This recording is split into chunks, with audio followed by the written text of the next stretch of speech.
Welcome to Baseball Biz on Deck. I am Mark Carbett, and oh my gosh. Hey, Matt, how you doing, brother?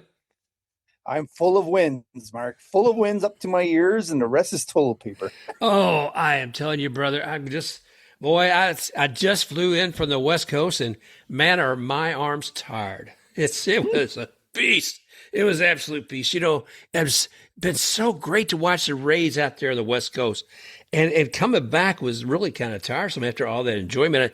I got on the flight, and as I got on there, I found out they weren't serving anything but vegan meals, Matt.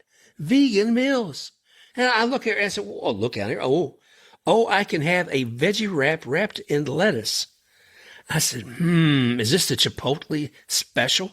I decided. I saw the catering truck, and it was right up next to the jet. So I snuck off the plane, got onto the catering truck, and they took me out, and I got on another plane, the Exigent Airlines, and I flew out of there and came back here to lovely Tampa. Thank you, Exigent Airlines. I appreciate it, guys. So that was my fun, but the real fun was what the Rays have been doing for the last 10 days. My goodness, it has been exciting. Mark, I hope you wouldn't leave me behind on that other plane. So I'm gonna say. You snooze, you lose, bud. Oh, well, the rest of the press corps, they told them, the sports guys, you're on your own. Sometimes you can't make this stuff up. You put that in a movie, nobody would believe it. No. It's actually happening in real life. Yeah, we're going to have to start a new baseball league in Greenland too, as long as we're doing all that. Oh, Lots gosh. of land for sale, Mark. Plenty of room for stadiums. The taxes are very low on the stadium, and I hear that they're willing to pay for 3/4 of the stadium. As long as you get the mineral rights, it'll be fine. Oh, brother. Well, outside of all of that, it has been an exciting couple of weeks here. Seeing 9 games in 10 days? Mm-hmm. Who wants to do that? Not me. Yeah, the pitching's been outstanding, Mark. Let's just start there. Like in terms of when you're looking at the West Coast trip, or August, I guess, because it's all been in August and after the trade deadline. Oh, by the way, we're talking about the Tampa Bay Rays. I forgot to say. Right. Raise up. Yeah. I'm sorry. We will talk about other teams. Like there are other hot teams, right? But yeah, the West Coast, like the reason why we're excited about this too, and I think you can speak to this, the Rays generally don't do well when they go on the West Coast, right? And Correct. I don't know if it's because we're not watching, Mark, right? That we're not participating in the viewership, and then they feel that energy, right? Normally that's what was it? Angels in the outfield. He thought he had like some sort of that kind of thing, Right. So I feel like the Rays either got a boost from that trade deadline and the injection that they got. Liam Hicks's injection in a couple of games, like today, and then the first game he played has been stellar. Freddie Peralta has been on the up and up and starting to improve in terms of his performance. I think that we're all excited with what Tyler Wells brings to the plate. But the biggest surprise of all is somebody I think that you can talk about, and it happened last night. Walk us through what T-Dub was managed to do. My gosh. I mean, there we are. We're looking at a guy we've known to love. I mean, Mr. Shortstop. I picked on him in the past about what he's done with how he's been aggressive at the plate. Well, it was magnificent. Magnificent. Man, he hits this beautiful, beautiful ball out into space, and it is recorded as his first home run in 380 days. Woof. I mean, that is something. And by the way, I guess he got tired of that because it was like the next at bat or so, and he gets up there and he steps on the other side of home plate and decides to hit from there and hits his second home run for the night. So I love this. The Rays, they provide both balls to Taylor, and the first one says, "Oh, your first home run in 380 days," and it has a second ball. It says, "Your second home run in 30 minutes." Well, that's the ridiculousness of it. Is it like I posted this on Blue Sky, just because I thought it was, it had to be said. It's one of those things that is just so odd. 369 at bats. Yeah. He has 0 home runs. That's a lot of at bats, Mark. Ooh, And yeah. then in one night, in 4 at bats, he has 2 home runs and one from either side of the plate. When you're talking about heading into the playoffs, wanting to be confident, he, like we talked about a lot, was, one of those players that they were considering upgrading from. Yeah. Probably they were rumored to be in on Zach Neto. There was a lot of uproar about wanting to amp up that position. So for him to actually remain on the team Yeah. might have loosened him up a little bit to say, you know what, I'm here now. I can actually feel confident that I have nothing to worry about trade wise. And now I can focus on playing. And Ben Williamson getting hurt doesn't hurt for him in terms of playing time as Yeah. well. But the other guy that came up because of Ben Williamson also chipped in with his own first home run of the year. And he's somebody that's really needs it because of the amount of strikeouts that he has.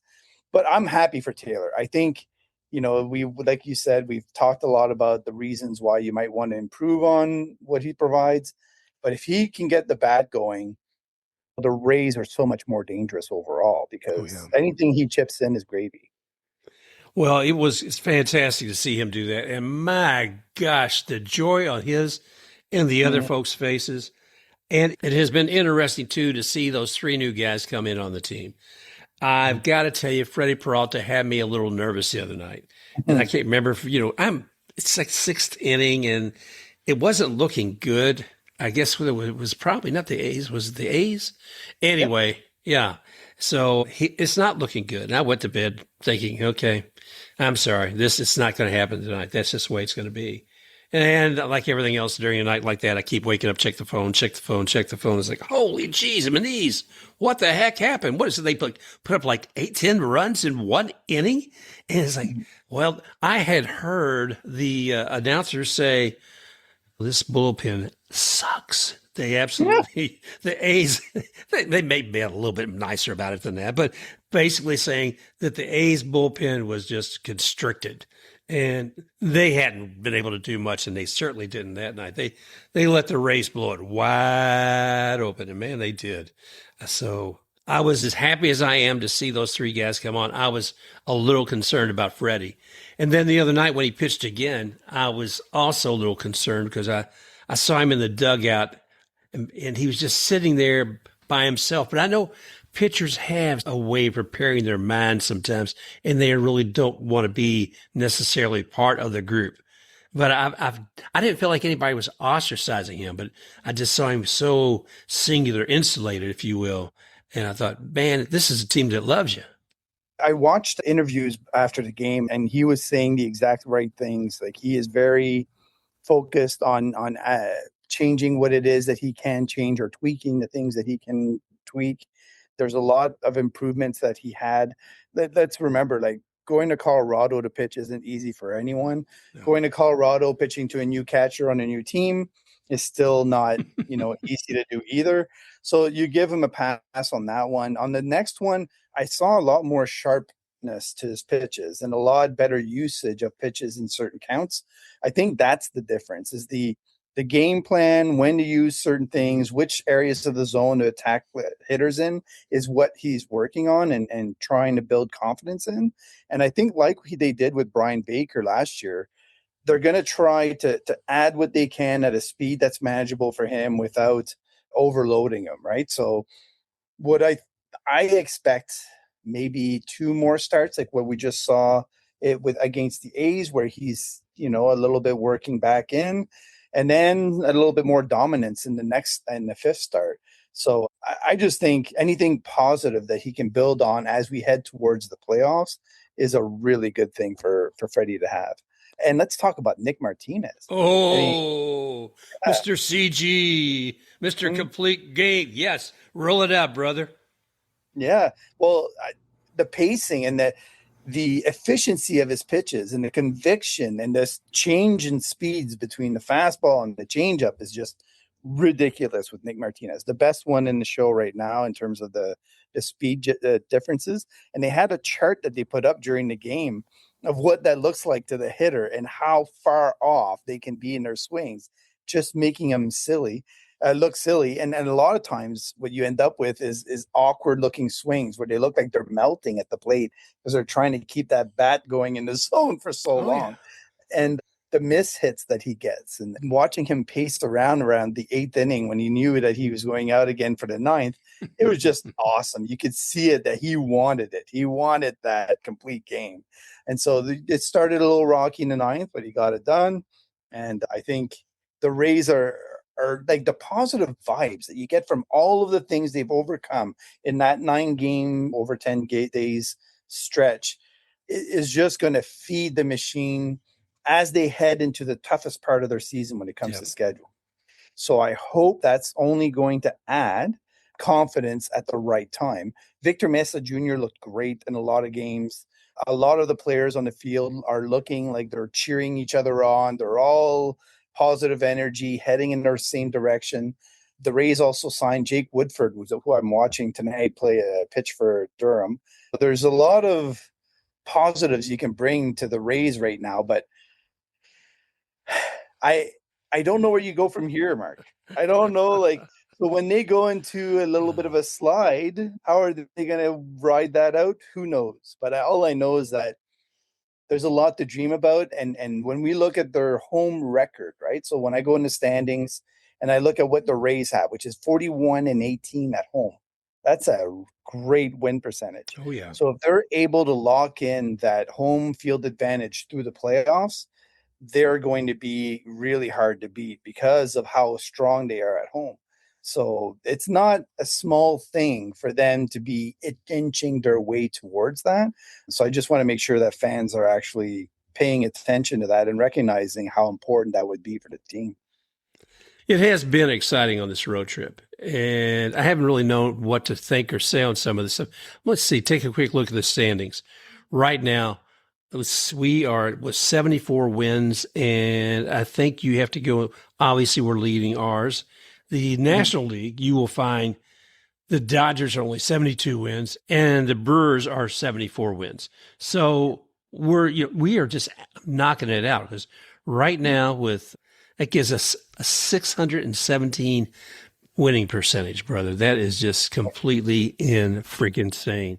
And let's go through that for a second. Like Matt Arnold, who's the GM of the Brewers, is a Rays product. He was with the front office under Andrew Friedman, and he knows the Rays system and brought it to the Brewers. Right. Andrew Friedman is with the Dodgers. All three of those teams with the Rays are top 3 in Major League Baseball. So you're talking about a very Rays heavy win standings.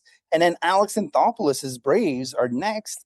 And he went to the Dodgers to learn the system from Andrew Friedman. So you could argue that the top 4 teams in Major League Baseball all have very heavy Rays influence right now. So Andrew Friedman is really kind of the king daddy of all this. I mean, he is kind of the godfather of all the rest of them, right? Because he was there before Neander with the Rays. Anyway, I've been doing a lot of research here in Tampa and start seeing connections. I may have talked about this before. Saw that David Magadan and his godfather and cousin is Lou Piniella. You look around here, and I told you before, we got Doc Gooden here, and his nephew is Gary Sheffield, and all of these connections. So building talent upon talent, learning from one another. I'm not surprising to see that also happening in the front office. But I want to divert here just for a moment because I got to tell you, I want us to win every game on the road, but I did feel a little guilty about the Mariners having their 50th season celebration, bringing in the top 50 players, and some of them actually active players of that top 50, and bringing them all out there. And then after you got all 50 of them on the field, they invite Lou Piniella to come out there as the captain of them all. Oh, man, I got to tell you, that touched me. It really did. And it was like, my gosh. And it's like, and now we're going to hand them their lunch right now. It's like, or take it away from them, rather. And Lou won't mind. He'll say they earned the win. Yep. Yeah. He's a classic, man. I was glad to see that. But that was the one game I never want to surrender a game. But if we Mm. lost that one, I wouldn't have cried about it because I thought, well, they had their special time. But they were celebrating that whole week, that whole 50th season. And I thought, it could have gone so well for you. Sorry, guys. But the Rays did a fantastic job there, too. You Mhm. always wonder when you're going to be playing at somebody else's field what it's going to be like. And we know that some of these places have a great deal of being able home runs, of getting to hit the long ball there.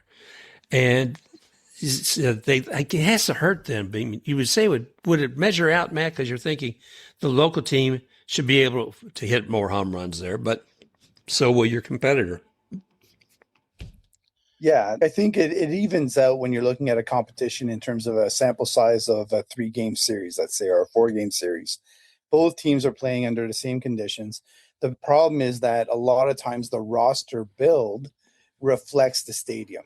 So what used to happen in a lot of the fields where they have pitcher friendly environments is they usually bring in players that are small ball oriented Right. and that are able to hit the gaps and all that kind of stuff. Like not necessarily don't have any power, but not as much. That wouldn't be the focus, except for one big piece that can hammer it out in any field or something like that. So back when the Orioles used to play in Camden with the fences pushed back all the way, for example, it was a lot harder for them to actually play with just power bats. So they used to fill their roster more with pitchers that could be questionable because they can still keep the ball in the park. And they had a few hitters like Chris Davis and others that could actually knock it out at a regular pace. So I don't know. I think when you're looking at, let's say, August, right, and you're looking at which teams have hit the most home runs, the Rays are tied with the Cubs for the Mm. most home runs hit. And like you said, they've played now against the Mariners. So yes, playing the A's definitely helps because their stadium is what it is. But Well, when and you match, they've got some top talent out right now too, like Langolier. you're right. This is so that has a huge impact. And but the Rays pitching is ranked second over in August. So they've got the top power lineup. I can go through other stats in terms of like if you're looking at on base percentage, the Rays are in the top 10. If you're looking at average, they're in the top 4. If you're looking at slugging, the Rays are top 4. WRC plus, they're fourth. So their offense is doing the job and their pitching is best in the majors for the month of August. I mean, so you cannot paint a better picture, regardless of which stadium they've played in, because when you're looking at it from that point of view, Mark, the Rays pitching had to do the job against the A's hitters, and they have some big hitters, like in terms of power and etc. Zach Geloff looks like a really strong piece for the A's, but that stadium isn't supposed to allow the Rays pitching to dominate the way that they have. So you know, you take it as it goes. Hey, one thing I like though was seeing Yandy. Now Yandy did he just pass Ben Zobrist for number of hits? What I what I do know is that I got some emails and questions about whether or not he was hurt, and I pointed out that I think it's possible he's working through some health issues, etc. But when you're looking at the batting average on balls in play, the Yeah. exit velocity on Baseball Savant, all that stuff, the indicators were still pointing that he was hitting the ball with authority, and he just wasn't getting lucky. Like he was hitting it at players instead of the balls falling, which happens sometimes. So it's nice to see him have success now over the last 12 games. I think he has 56 plate appearances over that time, and he has a 538 slug. So 3 home Jeez. runs, 3 doubles over that time, and the 132 WRC plus, which is really strong. So I'd say he's back to himself. And when he hit the home run after Taylor Walls hit his, and they were still Oh. celebrating in the dugout, that was hilarious, Mark. Like the reaction, he was pointing at him when he was coming across from home plate. I was just like, Taylor's like, "What? You're stealing my thunder?" Oh yeah, yeah. Jeez, it reminds me of that moment when they had the walk-off home run at the Trop, and the Brett Phillips hits, and in comes Randy Rosarena sliding into home, and that is the run that wins the game. It basically a walk, walk-off for all practical purposes. And Randy's there, slides in, and he's slapping that hand on the home plate. But by this point, everybody's emptied out of the dugout, and they're all running out there to Brett Phillips. But hey, what happened to poor Randy? Well, that's what it felt like the other night when I was watching you talking about. When I saw Taylor, he gets that home run. It's like, oh, damn, Yandy, couldn't you lengthen that out just a little bit? Let him run through the tunnel all the way before you get your home run? It's like, wow. But let's talk about that for a second, because it's a really interesting point when it comes to baseball. Baseball is a game of failures. And if you're in a group that's going to pick on each other for every failure you have and give certain looks and not really be supportive, I would call that the Mets, right? That's the Mets personality, really. So if you're going to be like that, you're going to end up with a record like what the Mets have. Yeah. But the Rays are the complete opposite of that. And that moment that you're talking about, that was a team that pulled for each other through thick and thin. They were on the fences, watching the games, involved, dancing after the game, before the game. It didn't matter. It was all good vibes. And like for baseball, I think more than any other sport, that's important because like you're going to fail. You're going to have hard times. You're going to have streaks where you're ice cold. Yep. And if you're going to be picking on each other and drawing each other down, you're never going to get out of that again. And you're always going to underachieve, right? So I feel like that moment, especially because Mark, there's a lot of people that were saying that they should have pinch hit for Brett Phillips in that moment. And then for him to come through and actually do that, and for that tandem of the two dancing partners, whatever you want to call it, to get it done, it's just good old lucky boots, right? I wonder if they sell them at the Trop. I don't know. They should do that. They should do that. Mm-hmm. Oh, goodness gracious. So when they come back, they're going to be facing the mighty Orioles, right? Yeah, the mighty Orioles, yes. The mighty Orioles. So when we're looking at the Orioles, they're bottom of the division. But, Mark, they're only 2.5 games behind the wild card. So, and that's tied with the Jays. So with the point there being that the Rays are going to face the Jays and the Orioles for a good portion of the upcoming games, they're going to be hungry teams. They're going to be teams that are fighting for a chance at the playoffs. Yeah. And for the Blue Jays in particular, they added Jose Soriano, which when you look at the way Gausman was pitching, it's an upgrade. So the Blue Jays did not sell at the deadline. Like there's a couple of pieces they moved around. Yeah. But they more or less just kind of set themselves up for a better 2027 while still competing this year. So don't discount these teams that are coming through just because they're bottom of the division. And what are they now? Only 5 games under 500, Mark. So they're essentially 500 teams. Wow. Because, Jiminy, I'm trying to take a quick peek here. My gosh. You're right. So they're 16 games back. Wild card, they're 2.5 games back. That's something. He's right. You can't put anybody out. We'll see how this all plays. Mm-hmm. So the Yankees, I think they're still suffering. They still don't have Judge back. Ben Rice, I don't think has been as effective as he's been in the past as far as bringing in some real runs for the team. Giancarlo, I don't know if he's going to get back this year or not. I keep hearing that he's almost there. That I don't know what will happen with them. The guy that you want to watch with them and who's coming out swinging hot and can energize their team is George Lombard. He's already hit 2 home runs. He's got a 905 OPS through his first 22 at-bats. He's adding youth and energy to the team, which they badly needed. And it's about time that they start pushing the envelope on some of their own prospects instead of continuously drawing on, let's say, the Pirates or other teams that they trade in from. But the big thing for the Yankees as a threat for the Rays or in the American League is whether or not their pitching is going to hold up. And that's the big one. And the other piece I would say, Mark, that they added that always when the Yankees get this kind of player, you always think, okay, well, are they going to be a stud or a dud?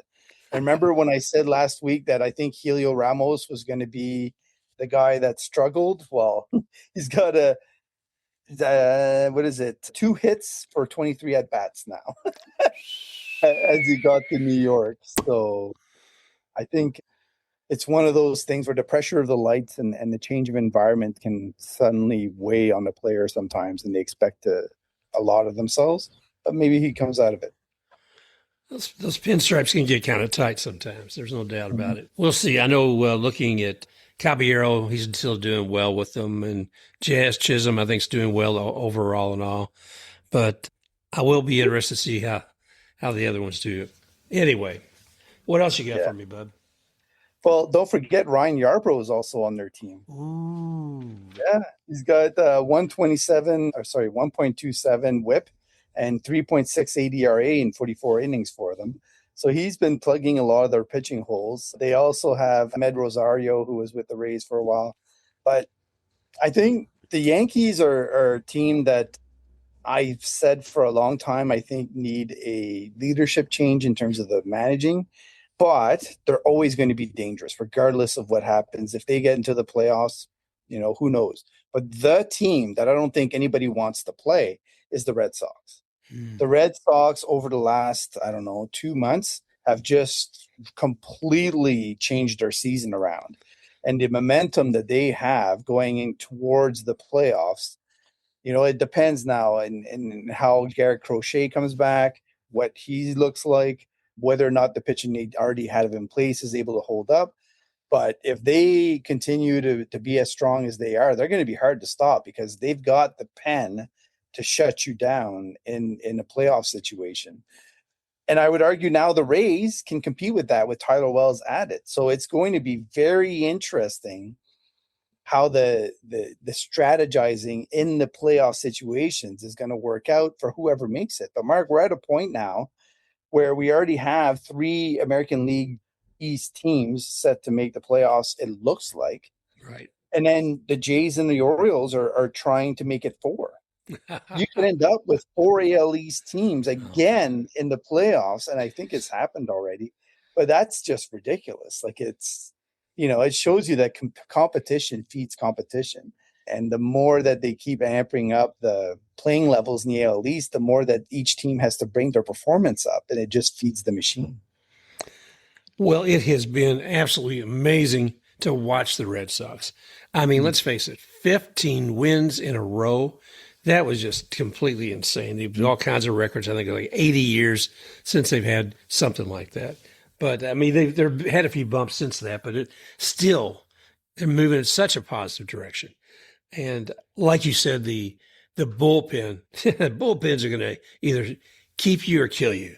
I mean, rarely we had like this the other day with the Rays having a complete game. That never, ever, ever happens. It was surprising that it wasn't surprising. Anyway, some of the broadcasters talking, well, this is like having a perfect game or a no hitter. Well, only because of the uniqueness of it, not so much. I mean, yeah, it's an achievement. Don't get me wrong, but nobody does that anymore. And I was so glad to see that Nick Martinez, they allowed him to continue with that. I was watching Kevin over there in the dugout, and I said, Kevin, just let him get there. Let him get there. Because if we didn't have the lead that we did in the game at that point, and 2 runs came up I think it was in the 9th inning with Nick Martinez pitching, and it was like, oh, are they going to let Nick continue? Maybe it was in the 8th. But either way, it was like, I was so glad to see Kevin gave him the opportunity to complete that game. Yeah. And I'll just finish it off with this in terms of the standings talk. When you're looking at the National League, in terms of the teams that are in the hunt right now, in terms Yeah. of making the playoffs, for the first time, I was shocked when I saw this. For the first time in 2026, the Phillies would not make the playoffs. Mm. Mm. And that shocked me. I was like, what? I thought they had a clear lead and like they Yeah. were almost guaranteed. But them and the Marlins and the Cardinals are on the outside looking in, all within 2.5 games. So the Wow. D-backs, which have been fighting their way through the season silently, like silent assassins, have been the team that snuck in there and stole the spot from them as part of the wild card teams. And the Padres have been hanging on as well. So we're talking about divisions feeding each other. Like the NL West, in terms of the Dodgers, Padres, and D-backs, and I would argue even like helping the Giants try as much as they could to compete and invest. But that's also feeding that machine to try to get as many teams in the playoffs as possible. Right. if the Phillies don't make it, Mark, like they invested quite a bit Oh man. in this season, and what does that say for Bryce Harper and a lot of like I see the Phillies right now with the players that they have in place the same way as I used to see them with Ryan Howard, Chase Utley, and Cliff Lee, and a couple of other guys. Like if you're not able to do it with these guys, then what's next? They have a next right now. Like it's really just riding the coattails of those players until you can clear the salaries and then move on to the next thing. So I don't know. I hope for their owner who invested a lot in the team and is very passionate about it. I know that they actually do still make it back into the playoffs for his sake and the fans. Well, keep our eyes peeled for that. Hey, something crazy is going on here. I see where a school system in the Southwest has decided to have, like 120 books that kids need to read. They mandatory, I think, have to read in school. So I thought we should probably come up with a list of mandatory baseball books that people should have to read. And, Oh, you know, interesting.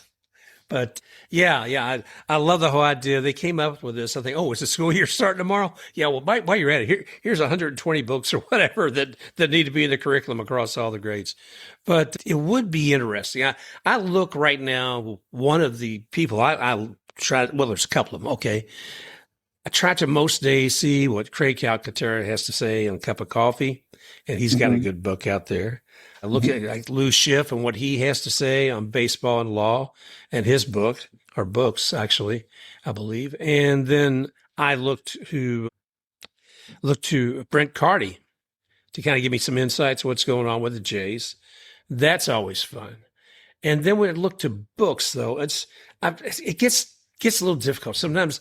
While I enjoy a good book in my hand, it's easier for me to either listen to one or whatever. So I find myself listening to biography of Lou Piniella, which shouldn't be a surprise. And so let's see, and Joe Madden, he's been on there. But I'm trying to think what I would have to say should be on the mandatory list for people. So I'll list you the books that I'm reading, and I'm a jumper. I'll be honest right now. Like Yep. I don't focus on one book for very long. Like unlike my wife starts a book, she's like a machine. She needs to get to the end. She needs to know what the ending is. But we read totally different books. I'm all about nonfiction for the majority of it, not Right. all, but and politics, a lot of spiritual improvements, things like that. So here's what I'm reading right now. Like the books that I'm jumping through. So I've Okay. got The Art of Meditation. Ooh. That's number one. I've got Neil deGrasse Tyson, Astrophysics for People in a Hurry. So that's my space interests, right? Okay. I've got The Daily Stoic because every good leader should be very well versed on Stoic. I've got Super Life, which is all about your gut and how you can actually improve your well-being through food and nutrients and vitamins and Yeah. cloves and the whole bunch of Cloves. I've Ooh, got that's a good idea. and then I've got some French books, and these are my mainly gifts that I've received recently, but they're in French. I'm not gonna. Well, promets-moi que tu reviendrais vivant, for example, and then Maison de Guerre, which is a military book in French, and my favorite one that is kind of like if I'm in need to be picked up and in a good mood, then the Book of Everywhere, which What is is that? yeah, it's a fun book. It's by Keanu Reeves, and it's one of those, you know if you want to turn your brain off and just have a uplifting kind of read, then you go through that. So depending on Keanu the Reeves. yeah, depending on the mood, I'll pick up a book and decide, okay, well, tonight that's the one I'm reading, and Well, usually good. I'll do that for a half hour, 45 minutes. But baseball wise, yes, I've read a significant amount of baseball books over the years. Not so much recently, for whatever reason. But I'm fully in for doing that list with you, Mark, if you want. I'd be curious to see the list of titles that they've decided on for Florida, because I don't think that there's a lot of diversity that would be included in there if I get the politics of Florida right. But I could be wrong. I would love to be wrong. I'm hoping that there is a good, solid. I was looking at one was that they were talking about Texas, and there were a few books that surprised me because I thought it was all going to be very conservative. I can't think of them at the moment, but yeah, I would think that the width and breadth of diversity is not going to be there in Florida. I could be wrong, but Mhm.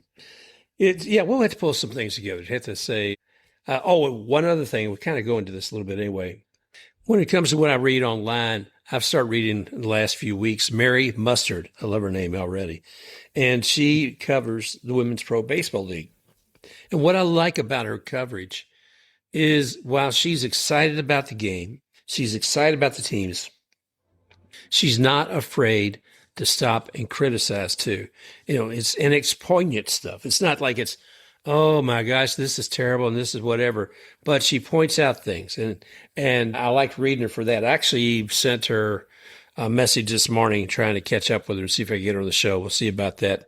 But she's doing a pretty good job covering the WPBL and talking about the strengths of some of these teams and what can be done better, et cetera. But there's a whole lot going on there. Folks, if you're not checking it out, please do. The challenge is, I think a lot of people thought it was going to be free on YouTube. And then about a few weeks before the actual league started, it came to find out that you're going to have like ESPN to see it. But then somebody else was telling me about a TV, CTV. Anyway, it was like be able to, it almost seems like, what was it years ago before your time, Matt? Napster. Napster, that's it. I remember Napster.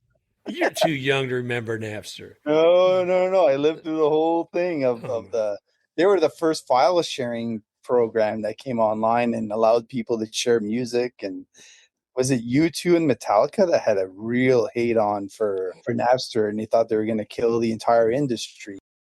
They're not wrong that it hurt, but I don't think it killed it. So it No, morphed it, right? Yeah. it morphed it, and it was like a lot of technologies and everything else.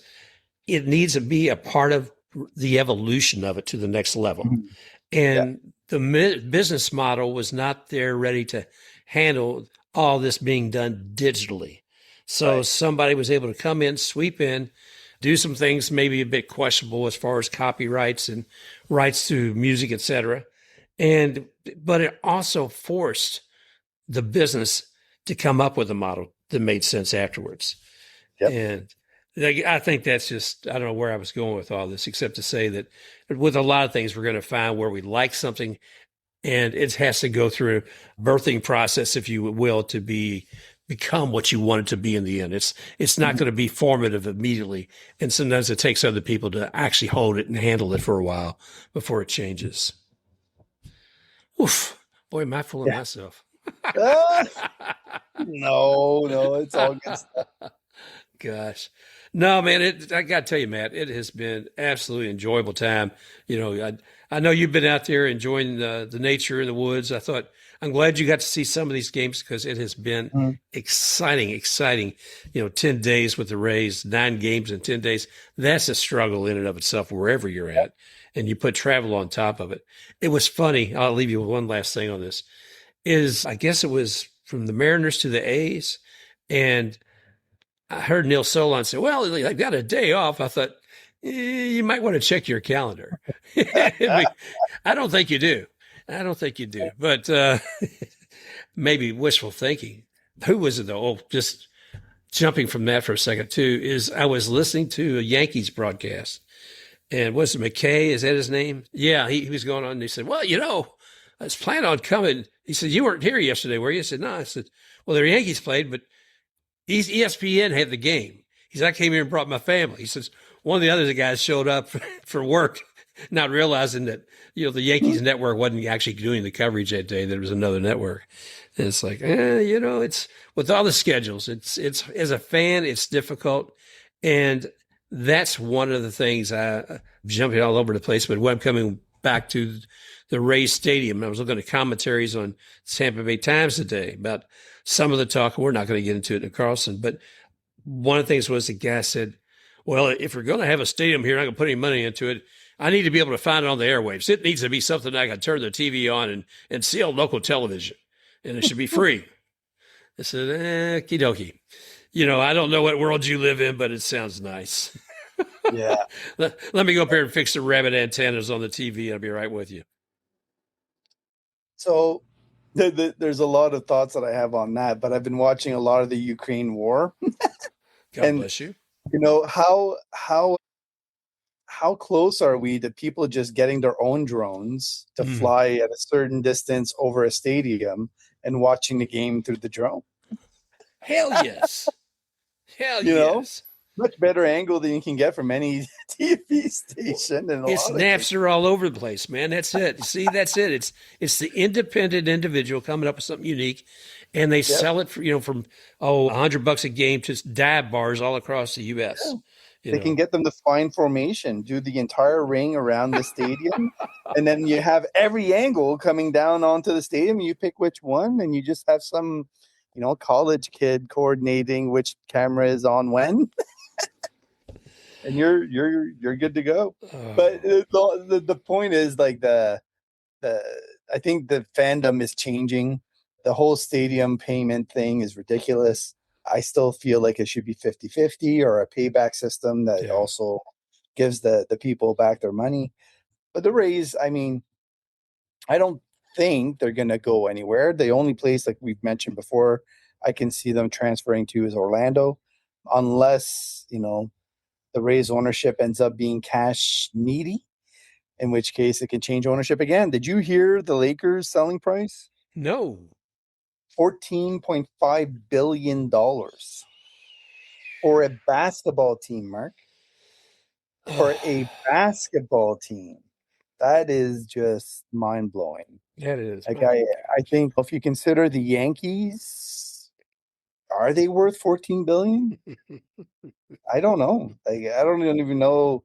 Anyways, I look at the money in sports in general, and I look at what people need. And I'm just like, this is getting to a ridiculous level. I'm going home to Montreal in October, and I was considering looking at getting tickets to the hockey game. We would be like 8 people, and I was like, I might as well sell a kidney if I want to go to the game. Because there's no way I can pay the price to go and get decent tickets that would be, for that many people. So, what was it approximately per ticket? $176. Good Lord, man. Oh, my gosh. Yeah. I mean, Karen and I went and saw a game at the Trop last week, and the tickets we got were probably around $45 to $50. Now, we were not sitting up close. We were sitting right past the walkway. But we were right along, what was it, third baseline, Karen? Yeah. Yeah, we had nice seats. It was pretty good. Second, maybe, yeah. I think it was third baseline. Anyway, when we bought the tickets, it said obstruction. I thought, okay, and not sure what that's going to be. Well, we got there, and all it really was, the obstruction was the net. When I dug a little deeper, it said the net. But then you were talking about the drones earlier. They had the little camera that went, whizzed by, right? Yeah. Going back from one end to the other on the wires. The drone, drone on wires, whatever that was. But I still like that. Your idea of. Yeah, it's different. I don't know. The cameras are so easy to plant everywhere. Like, there really should be angles all over the place. But the point is more like, I look at that would have been like $1,600 to $2,000 depending on the meal before parking, all that kind of stuff.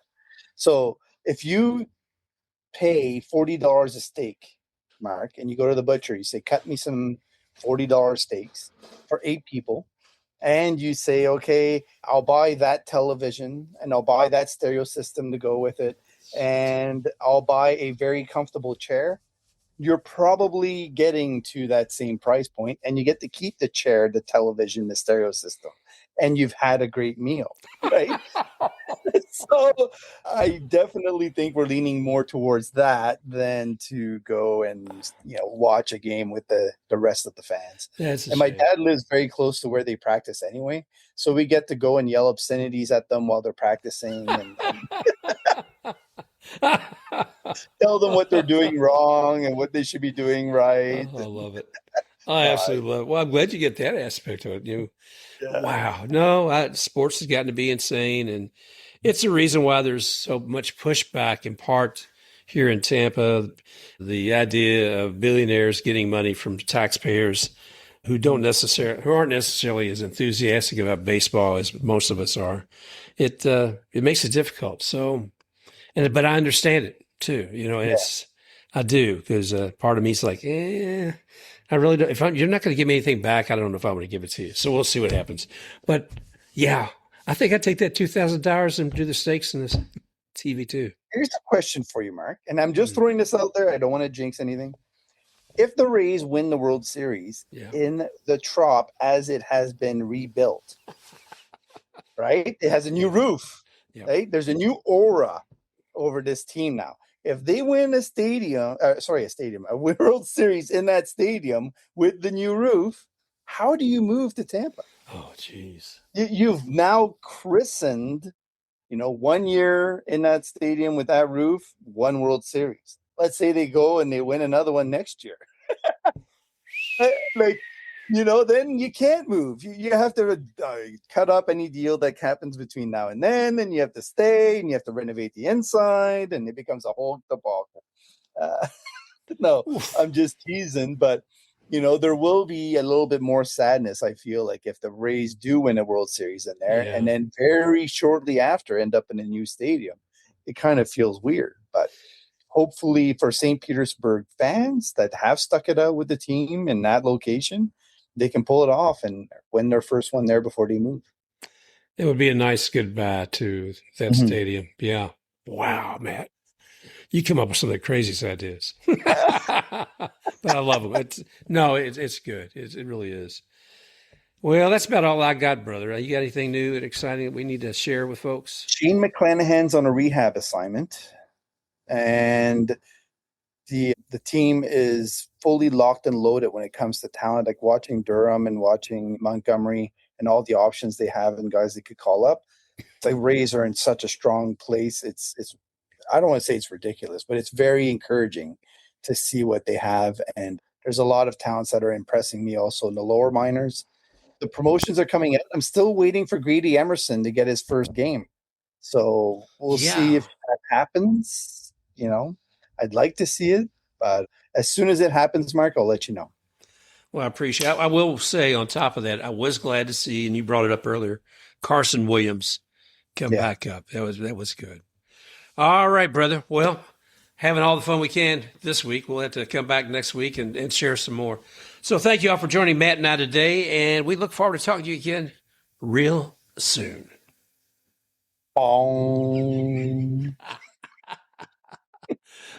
You've been listening to Baseball Biz on Deck with Matt Germain and Mark Corbett with another Raise Up episode of the show.